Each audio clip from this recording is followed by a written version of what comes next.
नमस्कार बच्चों, श्री वारनाथ संकुल में आप सभी का स्वागत है। मैं हूँ स्मिता जमदाड़े, अध्यापिका शिवराज विद्यालय ऐतोड़ीपुर। आज हम कक्षा 7वीं की हिंदी की एक कविता का अध्ययन करेंगे। बच्चों, आपको पता ही है कि परमात्मा परमेश्वर ने इस सुंदर सृष्टि का निर्माण किया है और इस सुंदर सृष्टि ने एक बहुत ही चमत्कारिक, रोचक और अद्भुत चीज बनाई है, वह है प्रकृति। इस प्रकृति ने भी बहुत जीवों का निर्माण किया है, जैसे पेड़ पौधे, पशु पक्षी, मनुष्य जीव, सूक्ष्म जीव आदि।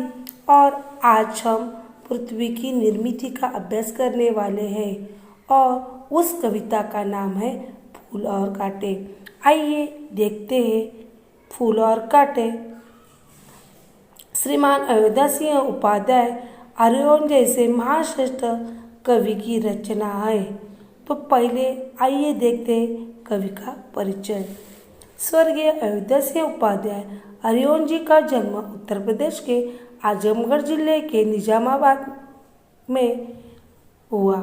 अरिहंत जी हिंदी के एक सुप्रसिद्ध साहित्यकार थे।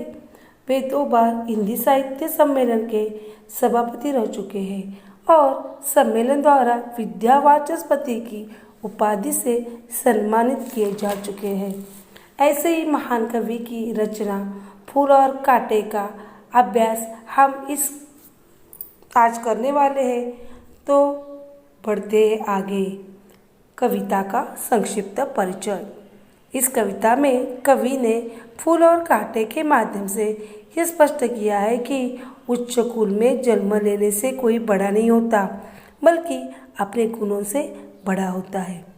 प्रकृति के अंक में समान रूप से पोषित होने पर भी अपने कार्य व्यवहार से कांटा सभी की आंखों में खटकता है, तो फूल देवों के शीश पर शोभायमान होता है। कवि फूल और कांटे के उदाहरण से यह प्रतिपादित करना चाहते हैं कि निष्ठुर तथा हृदयहीन व्यक्ति यशस्वी कुल से संबंधित होने पर भी अपने व्यवहार के कारण लोगों में निंदनीय ही रहता है। तो बच्चों, इस कविता के 5 पद है। जो पहला पद है वो देखते हैं। है जन्म लेते जग में एक ही पौधा है पालता, रात में उन पर चमकता चांद भी एक सी ही चांदनी डालता, एक सी ही चांदनी डालता। तो कवि कहते हैं कि फूल और कांटे एक ही पौधे पर जन्म लेते हैं और पौधा दोनों में भेदभाव ना करते हुए दोनों को एक जैसा ही पोषण देता है। रात में जो चांद चमकता है वो चांदन भी अपनी दोनों पर एक जैसी ही डालता है। यानी जो कांटा है, कांटा और फूल दोनों का पोषण एक जैसा ही होता है, लेकिन उनके जो गुण है वो अलग अलग है। दूसरा पद है। दूसरे पद में कवि क्या कहते हैं, देखो। मैं हूँ उन पर है बरसता एक सा, एक सी चांदनी, एक ही उन पर हवा है बही, पर सदा ही यह दिखाता है हमें ढंग उनके एक से होते नहीं, ढंग उनके एक से होते नहीं। मैं अर्थात बादल, जो बादल बरसता है वो फूल और कांटों दोनों पर एक जैसा ही बरसता है, और जो हवाएं है वह भी दोनों पर एक जैसी बहती है। लेकिन ये देखा गया है कि दोनों के ढंग, यानी फूल का ढंग और कांटों का ढंग, इन दोनों के ढंग व्यवहार एक जैसे नहीं होते। तीसरे पद में कवि कहते देखो। छेद कर कांटा किसी की उंगलियां, फाड़ देता है किसी का वर वसन, प्यार डूबी तितलियों के पर कतर, भौरों का है वेद देता शामतन, भौरों का है वेद देता शामतन। देखो बच्चों, कांटा जब उंगलियां में लग जाता है तो खून निकलता है, यानी नुकसान पहुंचाता है, और अगर कपड़े में लग जाए तो कपड़ा भी फाड़ देता है। जैसे दूसरी पंक्ति देखिए। फाड़ देता है किसी का वर वसन। वर वसन, वर यानी सुंदर, वसन का मतलब है वस्त्र यानी कपड़े।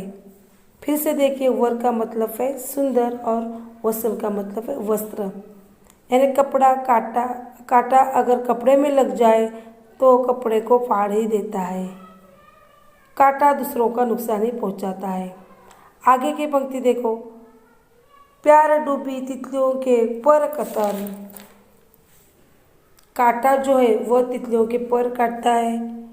नए शब्द देखिए, पर का मतलब है पंख और कतरना यानी काटना। यानी काटा जब तितलियों के पंख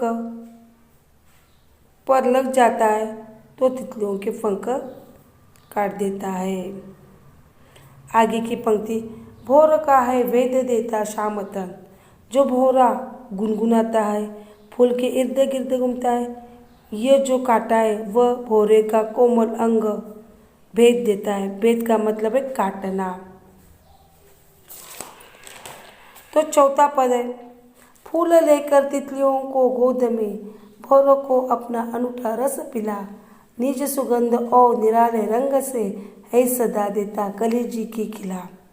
चौथे पद में कवि जी कहते हैं कि जो काटा है वह हमेशा दुख देता है, लेकिन दूसरी ओर फूल तितलियों को गोद लेता है। तो काटा है वह तितलियों के पर काटता है, लेकिन ये फूल है तितलियों को अपने गोद में लेता है और अपना मधुर मकरंद उसे पिलाता है। वह अच्छा व्यवहार करता है और भौरों को अपना मीठा रस पिला देता है। यानी जो फूल का निज सुगंध, निज का मतलब खुद की सुगंध और निराला रंग है, वह कली का दिल खिला देता है। पांचवा पद है खटकता एक सबकी आँख में, दूसरा है सोहता सूर शीस पर। किस तरह कुल की बढ़ाई काम दे, जो किसी में ही बड़प्पन की कसर, जो किसी में बड़प्पन की कसर। देखिए, पहली पंक्ति में एक मोहरा आया है, आँख में खटकना यानी बुरा लगना।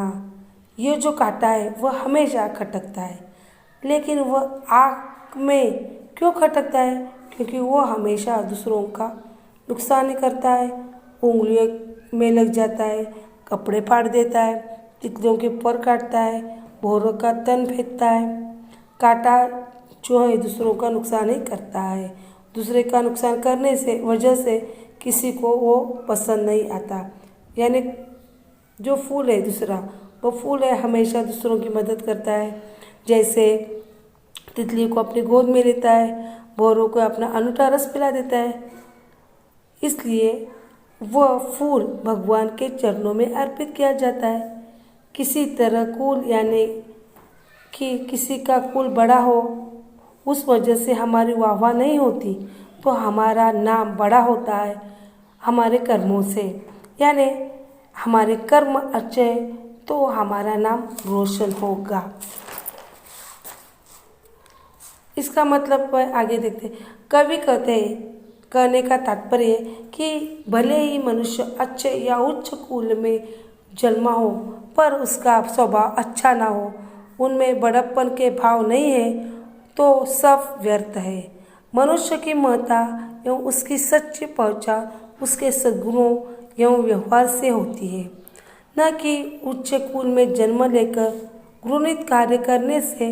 आदर्श जीवन व्यतीत करने के उद्देश्य से मनुष्य को फूल के स्वाभाविक गुणों का अपनाना श्रेयस्कर होगा।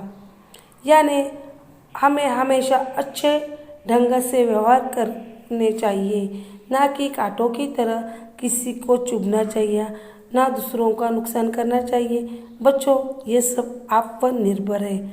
आप फूल बनकर दूसरों से अच्छा व्यवहार करोगे, अपना नाम रोशन करोगे, या कांटा बनकर दूसरों का नुकसान करोगे। इसी प्रकार एक कविता खत्म होती है। धन्यवाद।